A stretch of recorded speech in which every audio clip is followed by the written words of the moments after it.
Hello दोस्तों, आपका स्वागत है मेरे इस चैनल मोमेंटस रेस के अंदर। इस वीडियो में मैं आपको बताने वाला हूं कि आप अपने बोर्ड एग्ज़ाम की तैयारी कर रहे हो तो उस बोर्ड एग्ज़ाम के अंदर कैसे अच्छे मार्क्स आप ला सकते हो और कैसे आप अच्छे से अच्छे नंबर स्कोर कर सकते हो। तो मैं एक बेसिक सी स्ट्रेटेजी आपको बताऊँगा, उस स्ट्रेटेजी को आप अपनी लाइफ के अंदर फॉलो करना है और आप मेरी बताई हुई इस स्ट्रेटेजी को अगर फॉलो करते हो तो आप 100% अपने एग्ज़ाम में कर सकते हो। ये मेरी गारंटी।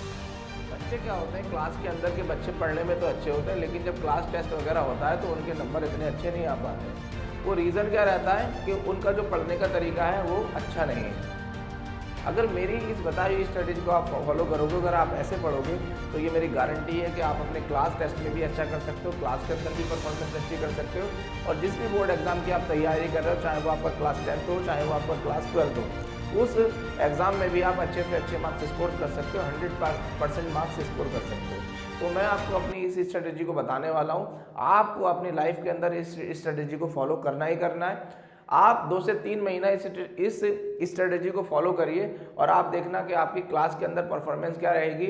आप कैसे अपने टॉपिक या अपने चैप्टर से रिलेटेड जितने भी क्वेश्चन है वो सारे आराम से बना लोगे, कैसे आपका जो लेवल है वो एकदम से बढ़ जाएगा। तो कुछ स्ट्रेटेजी के मैं रूल बताऊंगा, कुछ स्टेप बताऊंगा, उन स्टेप को आपको फॉलो करने हैं और उन स्टेप की मदद से आप अपने एग्ज़ाम की जो तैयारी है उसको बहुत अच्छा कर सकते हो।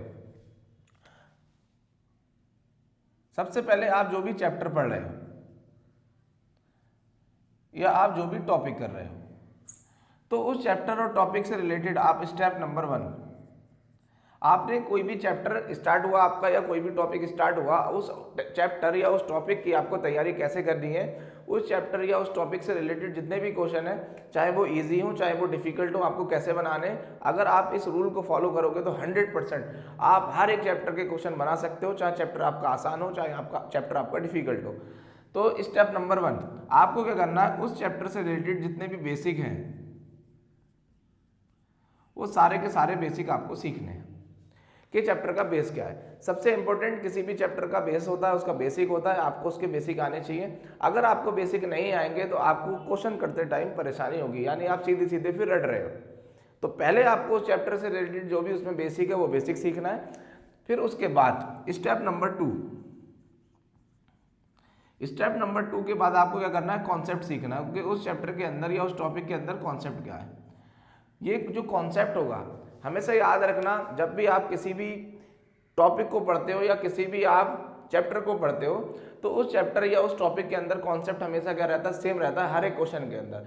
चाहे क्वेश्चन डिफिकल्ट हो चाहे क्वेश्चन आसान हो, जैसा भी क्वेश्चन हो, कॉन्सेप्ट कभी भी नहीं बदलता। क्वेश्चन का सिर्फ लेवल बदल सकता है, क्वेश्चन का लेवल कम हो सकता है, क्वेश्चन का लेवल ज़्यादा हो सकता है, लेकिन कॉन्सेप्ट कभी भी चेंज नहीं होगा। पहला इंपॉर्टेंट स्टेप क्या है कि आपको उस चैप्टर से या आपको उस टॉपिक से रिलेटेड जितना भी बेसिक है वो सारा का सारा सीखना है। उसके बाद उस चैप्टर या उस टॉपिक से रिलेटेड जितने भी कॉन्सेप्ट है वो आपको कॉन्सेप्ट सीखने हैं। तीसरा, आपको क्या करना है, स्टेप नंबर 3, आपकी जो एनसीईआरटी की बुक है, एनसीईआरटी, आपको एनसीईआरटी की एक्सरसाइज करनी है। आपको एक्सरसाइज आपने कर ली, उसके बाद आपको एग्जाम्पल करने, यानी एनसीईआरटी में कोई भी क्वेश्चन अगर कहीं भी लिखा है तो आपको वो नहीं छोड़ना है, हर एक क्वेश्चन को करना है। एग्जाम्पल आपने कर लिए, एग्जाम्पल के बाद आपको क्या करना है, ऑप्शनल एक्सरसाइज करनी है जो आपकी ऑप्शनल एक्सरसाइज है, और उसके बाद आपको करना है मिसलेनियस एक्सरसाइज, मिसलेनियस।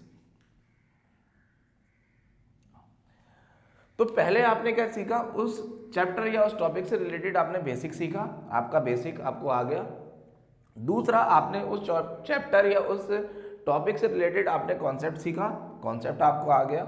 जब आप एनसीईआरटी की एक्सरसाइज, उसके एग्जाम्पल, उसके ऑप्शनल, उसके मिसलेनियस क्वेश्चन करोगे तो आपका पता लग जाएगा कि क्वेश्चन में कौन से क्वेश्चन के अंदर कौन सी आइडेंटिटी का यूज होगा, कौन से क्वेश्चन के अंदर कौन से कॉन्सेप्ट का यूज होगा, क्वेश्चन को कैसे करना है, ये सारी की सारी चीज़ें आपको आ जाएंगी। जब आप एक्सरसाइज करोगे तो एक्सरसाइज से आपको दूसरा फायदा क्या मिलेगा कि आपका कॉन्सेप्ट और बेसिक फिर से रिबूट हो जाएगा, यानी वो आपके दिमाग में फिर से घूमने लगेगा। अब हमारी जो एग्जाम्पल है, मैंने बोला कोई भी क्वेश्चन हमें हमारी एनसीईआरटी का छोड़ना नहीं है, एग्जाम्पल में से भी आ जाता है क्योंकि जब एनसीईआरटी की एक्सरसाइज आप लोग सीख जाओगे तो उसके बाद एग्जाम्पल तो आप ऑटोमेटिकली कर सकते हो। तीसरी चीज क्या, ऑप्शनल। ऑप्शनल एक्सरसाइज जो होती है आपकी, तो ऑप्शनल एक्सरसाइज के अंदर जो क्वेश्चन का लेवल होता है वो थोड़ा अच्छा होता है हमारी एक्सरसाइज के क्वेश्चन से। तो जब आप ऑप्शनल एक्सरसाइज को करोगे तो आपको पता लग जाएगा कि थोड़ा सा डिफिकल्ट क्वेश्चन कैसे करना है, कैसे वो हमसे बनेगा।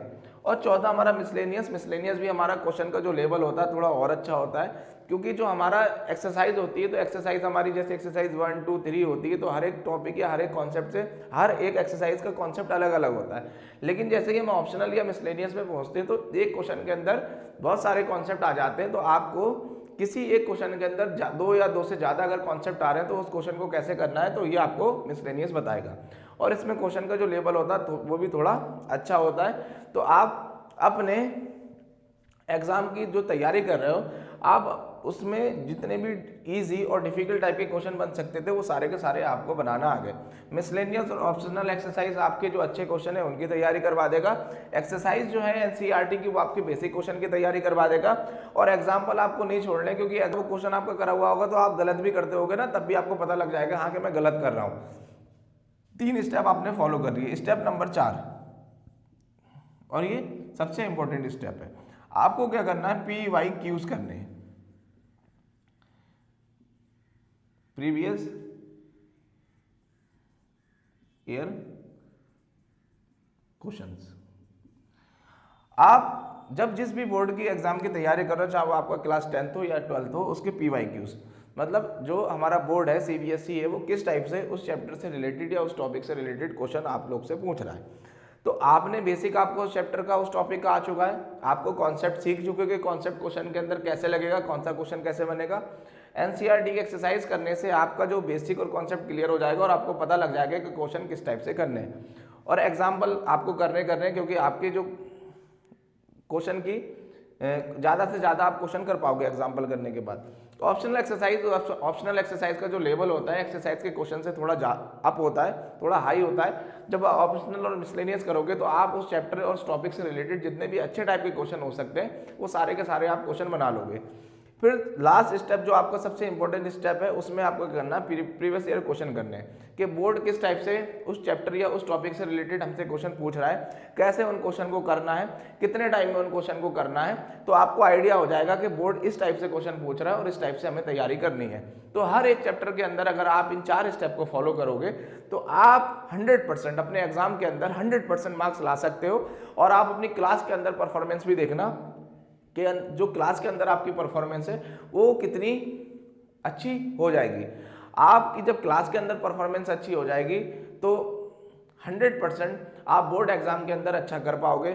आपके क्लास टेस्ट में आपकी परफॉर्मेंस अच्छी होगी, आपके प्री बोर्ड में आपकी परफॉर्मेंस अच्छी होगी, फिर लास्ट में आपके बोर्ड में भी आपकी परफॉर्मेंस अच्छी होगी।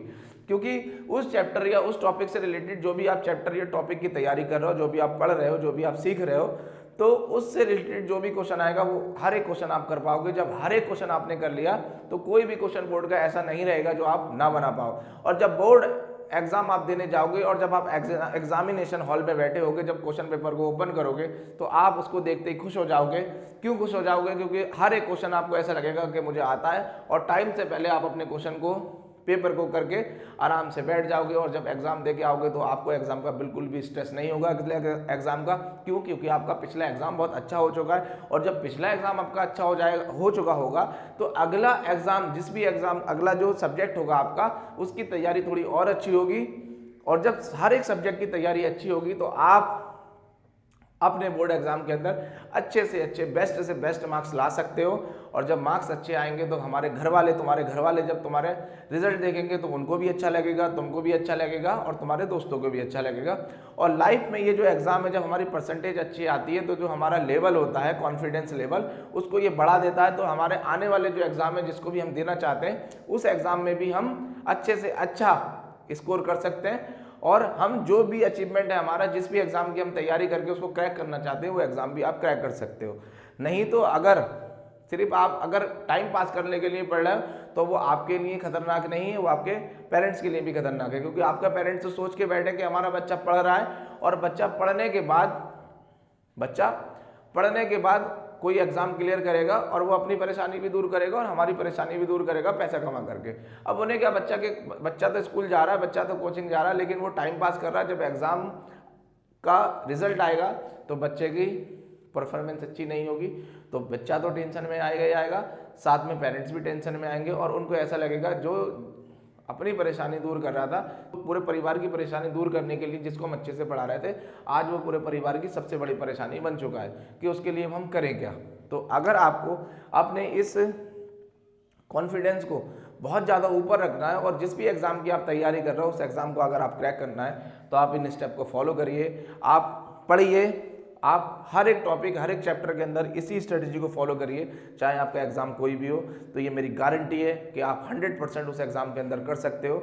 आप इसका रिजल्ट अपने क्लास के अंदर ही देख सकते हो, बस कुछ महीने एक बार ट्राई करके देखो।